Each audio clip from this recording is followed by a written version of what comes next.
Part 7, Chapters 31 to 35. 31. "Well?" questioned Arobin, who had remained with Edna after the others had departed. "Well," she reiterated, and stood up, stretching her arms and feeling the need to relax her muscles after having been so long seated. "What next?" he asked. "The servants are all gone. They left when the musicians did. I have dismissed them. The house has to be closed and locked, and I shall trot around to the pigeon-house, and shall send Celestine over in the morning to straighten things up." He looked around, and began to turn out some of the lights. "What about upstairs?" he inquired. "I think it is all right, but there may be a window or two unlatched. We had better look. You might take a candle and see. And bring me my wrap and hat on the foot of the bed in the middle room." He went up with the light, and Edna began closing doors and windows. She hated to shut in the smoke and the fumes of the wine. Arobin found her cape and hat, which he brought down and helped her to put on. When everything was secured and the lights put out, they left through the front door, Arobin locking it and taking the key, which he carried for Edna. He helped her down the steps. "Will you have a spray of jessamine?" he asked, breaking off a few blossoms as he passed. "No, I don't want anything." She seemed disheartened, and had nothing to say. She took his arm, which he offered her, holding up the weight of her satin train with the other hand. She looked down, noticing the black line of his leg moving in and out so close to her against the yellow shimmer of her gown. There was the whistle of a railway train somewhere in the distance, and the midnight bells were ringing. They met no one in their short walk. The pigeon-house stood behind a locked gate, and a shallow parterre that had been somewhat neglected. There was a small front porch, upon which a long window and the front door opened. The door opened directly into the parlour. There was no side entry. Back in the yard was a room for servants, in which old Celestine had been ensconced. Edna had left a lamp burning low upon the table. She had succeeded in making the room look habitable and homelike. There were some books on the table and a lounge near at hand. On the floor was a fresh matting, covered with a rug or two, and on the walls hung a few tasteful pictures. But the room was filled with flowers. These were a surprise to her. Arobin had sent them, and had had Celestine distribute them during Edna's absence. Her bedroom was adjoining, and across a small passage was the dining-room and kitchen. Edna seated herself with every appearance of discomfort. "Are you tired?" he asked. "Yes, and chilled, and miserable. I feel as if I had been wound up to a certain pitch, too tight, and something inside of me had snapped." She rested her head against the table upon her bare arm. "You want to rest," he said, "and to be quiet. I'll go. I'll leave you and let you rest." "Yes," she replied. He stood up beside her and smoothed her hair with his soft, magnetic hand. His touch conveyed to her a certain physical comfort. She could have fallen quietly asleep there if he had continued to pass his hand over her hair. He brushed the hair upward from the nape of her neck. "I hope you will feel better and happier in the morning," he said. "You have tried to do too much in the past few days. The dinner was the last straw. You might have dispensed with it." "Yes," she admitted. "It was stupid." "No, it was delightful, but it has worn you out." His hand had strayed to her beautiful shoulders, and he could feel the response of her flesh to his touch. He seated himself beside her, and kissed her lightly upon the shoulder. "I thought you were going away," she said in an uneven voice. "I am, after I have said good night." "Good night," she murmured. He did not answer, except to continue to caress her. He did not say good night until she had become supple to his gentle, seductive entreaties. 32. When Mr. Pontellier learned of his wife's intention to abandon her home and take up her residence elsewhere, he immediately wrote her a letter of unqualified disapproval and remonstrance. She had given reasons which he was unwilling to acknowledge as adequate. He hoped she had not acted upon her rash impulse, and he begged her to consider, first and foremost, above all else, what people would say. He was not dreaming of scandal when he uttered this warning. That was a thing which would never have entered into his mind to consider in connection with his wife's name or his own. He was simply thinking of his financial integrity. It might get noised about that the Pontelliers had met with reverses, and were forced to conduct their ménage on a humbler scale than heretofore. It might do incalculable mischief to his business prospects. But remembering Edna's whimsical turn of mind of late, and foreseeing that she had immediately acted upon her impetuous determination, he grasped the situation with his usual promptness, and handled it with his well-known business tact and cleverness. The same mail which brought to Edna his letter of disapproval carried instructions, the most minute instructions, to a well-known architect concerning the remodelling of his home, changes which he had long contemplated, and which he desired carried forward during his temporary absence.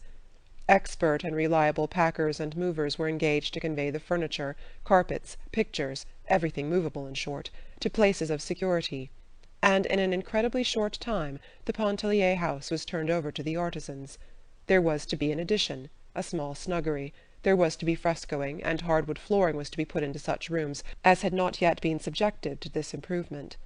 Furthermore, in one of the daily papers appeared a brief notice to the effect that Mr. and Mrs. Pontellier were contemplating a summer sojourn abroad, and that their handsome residence on Esplanade Street was undergoing sumptuous alterations, and would not be ready for occupancy until their return. Mr. Pontellier had saved appearances. Edna admired the skill of his manoeuvre, and avoided any occasion to balk his intentions. When the situation as set forth by Mr. Pontellier was accepted and taken for granted, she was apparently satisfied that it should be so. The pigeon house pleased her. It at once assumed the intimate character of a home, while she herself invested it with a charm which it reflected like a warm glow. There was with her a feeling of having descended in the social scale, with a corresponding sense of having risen in the spiritual. Every step which she took toward relieving herself from obligations added to her strength and expansion as an individual. She began to look with her own eyes, to see and to apprehend the deeper undercurrents of life. No longer was she content to feed upon opinion when her own soul had invited her. After a little while, a few days in fact, Edna went up and spent a week with her children in Iberville. They were delicious February days, with all the summer's promise hovering in the air. How glad she was to see the children! She wept for very pleasure when she felt their little arms clasping her, their hard, ruddy cheeks pressed against her own glowing cheeks. She looked into their faces with hungry eyes that could not be satisfied with looking. And what stories they had to tell their mother! About the pigs, the cows, the mules; about riding to the mill behind Glou-Glou, fishing back in the lake with their Uncle Jasper, picking pecans with Liddy's black brood, and hauling chips in their express wagon. It was 1,000 times more fun to haul real chips for old lame Susie's real fire than to drag painted blocks along the banquette on Esplanade Street. She went with them herself to see the pigs and the cows, to look at the darkies laying the cane, to thrash the pecan trees, and catch fish in the back lake. She lived with them a whole week long, giving them all of herself, and gathering and filling herself with their young existence. They listened, breathless, when she told them the house in Esplanade Street was crowded with workmen, hammering, nailing, sawing, and filling the place with clatter. They wanted to know where their bed was, what had been done with their rocking-horse, and where did Joe sleep, and where had Ellen gone and the cook. But above all, they were fired with a desire to see the little house around the block. Was there any place to play? Were there any boys next door? Raoul, with pessimistic foreboding, was convinced that there were only girls next door. Where would they sleep, and where would papa sleep? She told them the fairies would fix it all right. The old madame was charmed with Edna's visit, and showered all manner of delicate attentions upon her. She was delighted to know that the Esplanade Street house was in a dismantled condition. It gave her the promise and pretext to keep the children indefinitely. It was with a wrench and a pang that Edna left her children. She carried away with her the sound of their voices and the touch of their cheeks. All along the journey homeward their presence lingered with her like the memory of a delicious song. But by the time she had regained the city, the song no longer echoed in her soul. She was again alone. 33. It happened sometimes when Edna went to see Mademoiselle Reisz that the little musician was absent, giving a lesson or making some small necessary household purchase. The key was always left in a secret hiding-place in the entry, which Edna knew. If Mademoiselle happened to be away, Edna would usually enter and wait for her return. When she knocked at Mademoiselle Reisz's door one afternoon, there was no response, so, unlocking the door as usual, she entered and found the apartment deserted, as she had expected. Her day had been quite filled up, and it was for a rest, for a refuge, and to talk about Robert, that she sought out her friend. She had worked at her canvas, a young Italian character study, all the morning, completing the work without the model, but there had been many interruptions, some incident to her modest housekeeping, and others of a social nature. Madame Ratignolle had dragged herself over, avoiding the too public thoroughfares, she said. She complained that Edna had neglected her much of late. Besides, she was consumed with curiosity to see the little house, and the manner in which it was conducted. She wanted to hear all about the dinner party. Monsieur Ratignolle had left so early. What had happened after he left? The champagne and grapes which Edna sent over were too delicious. She had so little appetite. They had refreshed and toned her stomach. Where on earth was she going to put Mr. Pontellier in that little house, and the boys? And then she made Edna promise to go to her when her hour of trial overtook her. At any time of the day or night, dear, Edna assured her. Before leaving, Madame Ratignolle said, "In some way you seem to me like a child, Edna. You seem to act without a certain amount of reflection, which is necessary in this life. That is the reason I want to say you mustn't mind if I advise you to be a little careful while you are living here alone. Why don't you have someone come and stay with you? Wouldn't Mademoiselle Reisz come?" "No, she wouldn't wish to come, and I shouldn't want her always with me." "Well, the reason, you know how evil-minded the world is. Someone was talking of Alcée Arobin visiting you. Of course it wouldn't matter if Mr. Arobin had not such a dreadful reputation. Monsieur Ratignolle was telling me that his attentions alone are considered enough to ruin a woman's name." "Does he boast of his successes?" asked Edna indifferently, squinting at her picture. "No, I think not. I believe he is a decent fellow as far as that goes.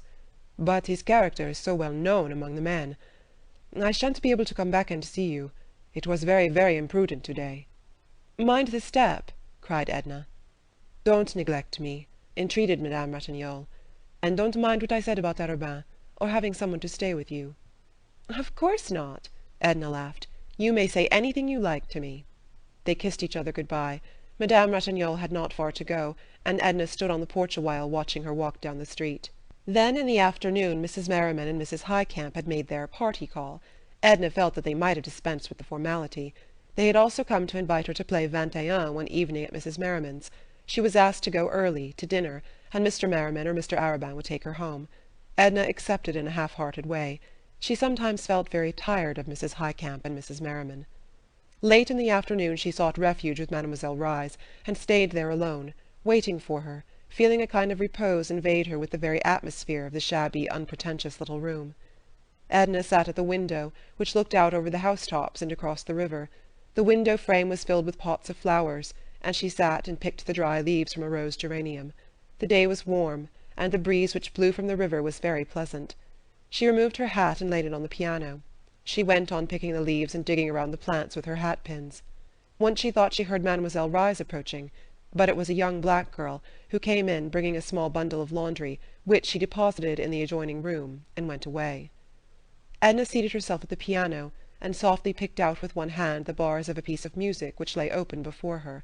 A half-hour went by. There was the occasional sound of people going and coming in the lower hall. She was growing interested in her occupation of picking out the aria, when there was a second rap at the door. She vaguely wondered what these people did when they found Mademoiselle's door locked. "Come in," she called, turning her face toward the door. And this time it was Robert Lebrun who presented himself. She attempted to rise. She could not have done so without betraying the agitation which mastered her at the sight of him, so she fell back upon the stool, only exclaiming, "Why, Robert!" He came and clasped her hand, seemingly without knowing what he was saying or doing. "Mrs. Pontellier, how do you happen...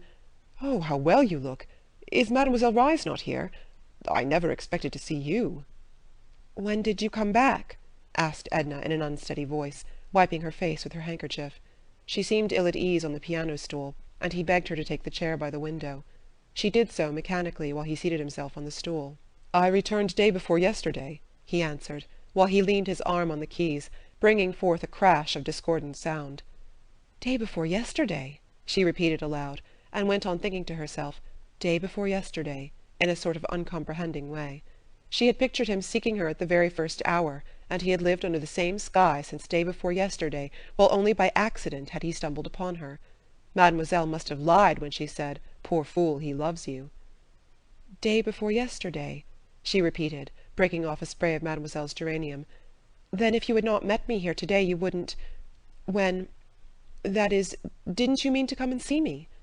"Of course I should have gone to see you. There have been so many things..." He turned the leaves of Mademoiselle's music nervously. "I started in at once yesterday with the old firm. After all, there is as much chance for me here as there was there. That is, I might find it profitable some day.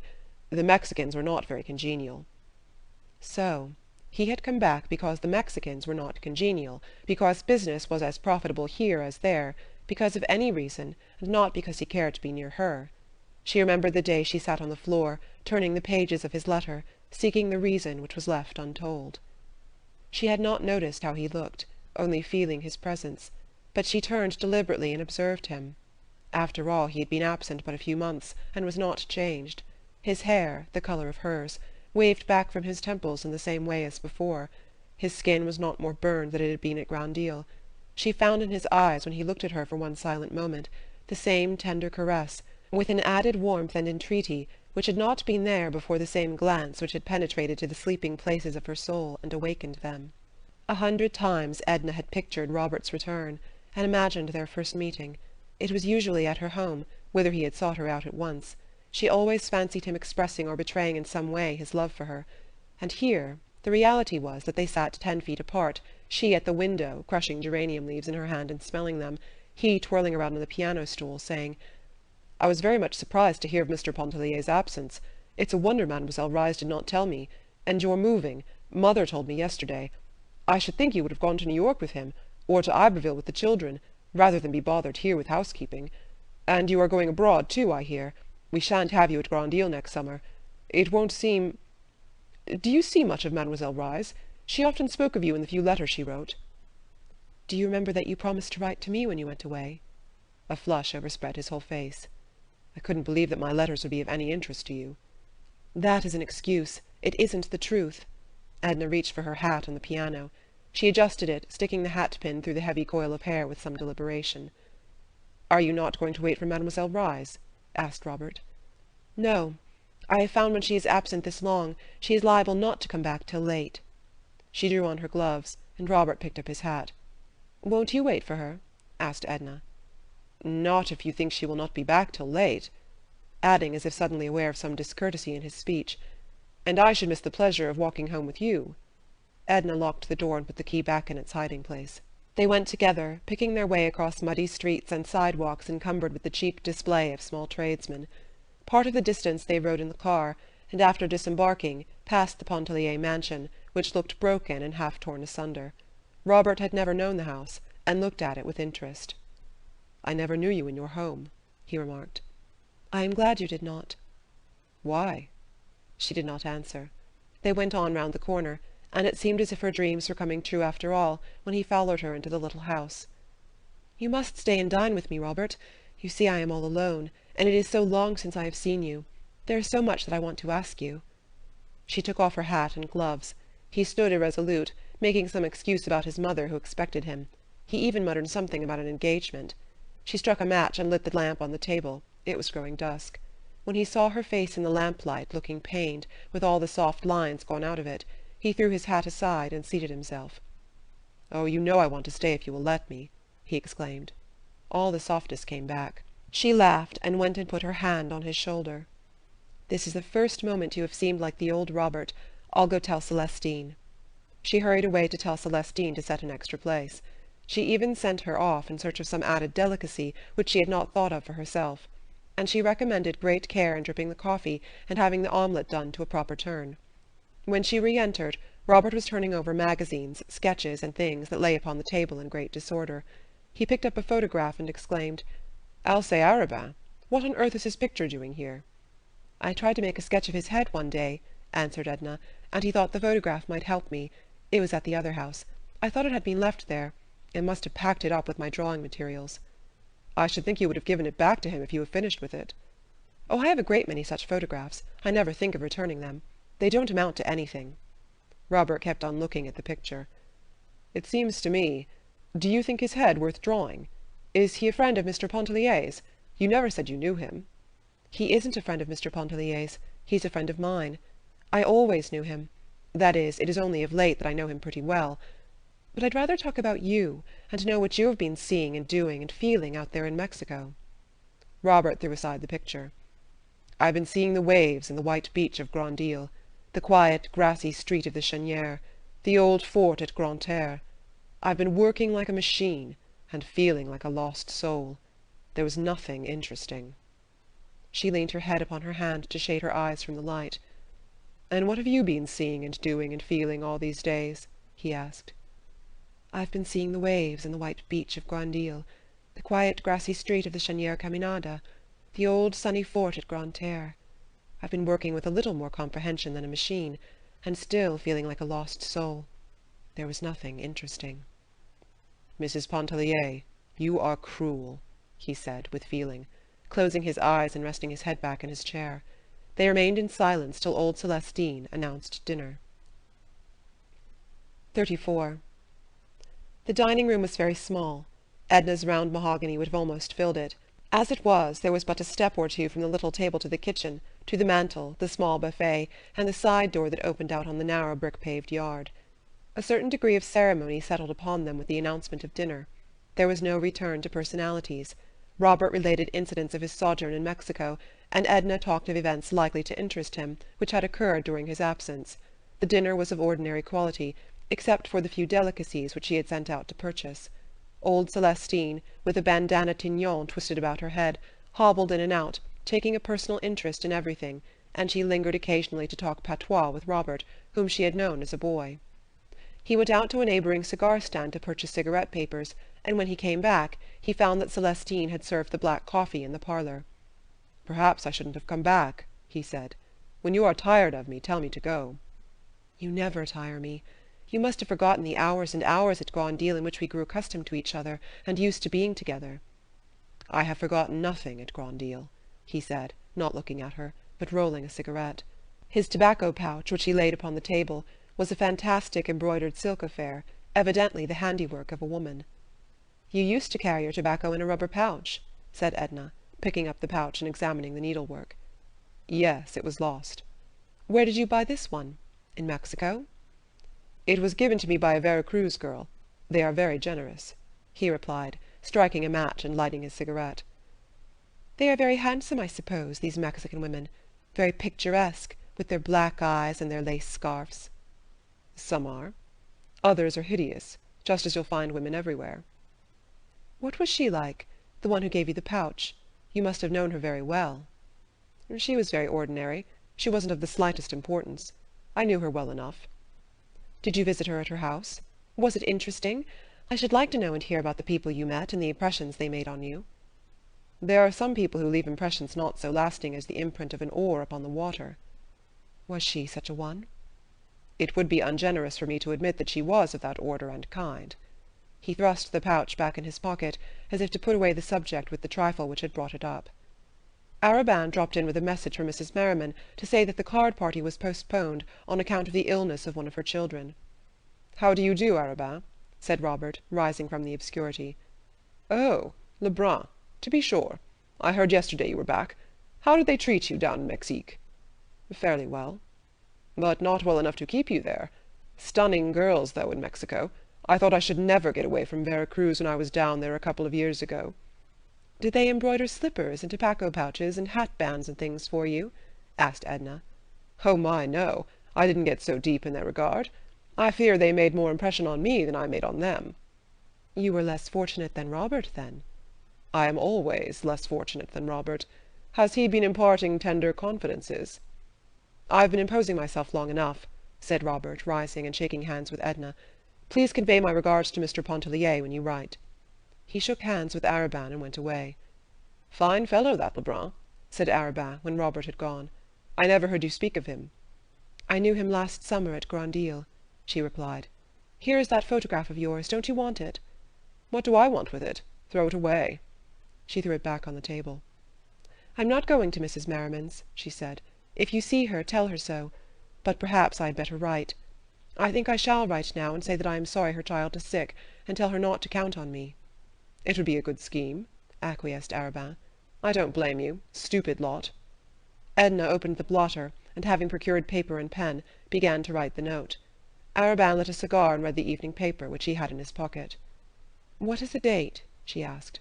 He told her. "Will you mail this for me when you go out?" "Certainly." He read to her little bits out of the newspaper, while she straightened things on the table. "What do you want to do?" he asked, throwing aside the paper. "Do you want to go out for a walk or a drive or anything? It would be a fine night to drive." "No, I don't want to do anything but just be quiet. You go away and amuse yourself. Don't stay." "I'll go away if I must, but I shan't abuse myself. You know that I only live when I am near you." He stood up to bid her good night. Is that one of the things you always say to women?" "I have said it before, but I don't think I ever came so near meaning it," he answered with a smile. There were no warm lights in her eyes, only a dreamy, absent look. "Good night. I adore you. Sleep well," he said, and he kissed her hand and went away. She stayed alone in a kind of reverie, a sort of stupor. Step by step she lived over every instant of the time she had been with Robert after he had entered Mademoiselle Reisz's door. She recalled his looks, his words. How few and meagre they had been for her hungry heart. A vision, a transcendently seductive vision of a Mexican girl rose before her. She writhed with a jealous pang. She wondered when he would come back. He had not said he would come back. She had been with him, had heard his voice and touched his hand, but some way he had seemed nearer to her off there in Mexico. 35. The morning was full of sunlight and hope. Edna could see before her no denial, only the promise of excessive joy. She lay in bed awake, with bright eyes full of speculation. He loves you, poor fool. If she could but get that conviction firmly fixed in her mind, what mattered about the rest? She felt she had been childish and unwise the night before in giving herself over to despondency. She recapitulated the motives which no doubt explained Robert's reserve. They were not insurmountable, they would not hold if he really loved her, they could not hold against her own passion, which he must come to realize in time. She pictured him going to his business that morning. She even saw how he was dressed, how he walked down one street and turned the corner of another, saw him bending over his desk, talking to people who entered the office, going to his lunch and perhaps watching for her on the street. He would come to her in the afternoon or evening, sit and roll his cigarette, talk a little, and go away as he had done the night before. But how delicious it would be to have him there with her! She would have no regrets, nor seek to penetrate his reserve if he still chose to wear it. Edna ate her breakfast only half-dressed. The maid brought her a delicious printed scrawl from Raoul, expressing his love, asking her to send him some bonbons, and telling her that they had found that morning 10 tiny white pigs, all lying in a row beside Liddy's big white pig. A letter also came from her husband, saying he hoped to be back early in March, and then they would get ready for that journey abroad which he had promised her so long, which he now felt fully able to afford. He felt able to travel as people should, without any thought of small economies, thanks to his recent speculations in Wall Street. Much to her surprise, she received a note from Arobin, written at midnight from the club.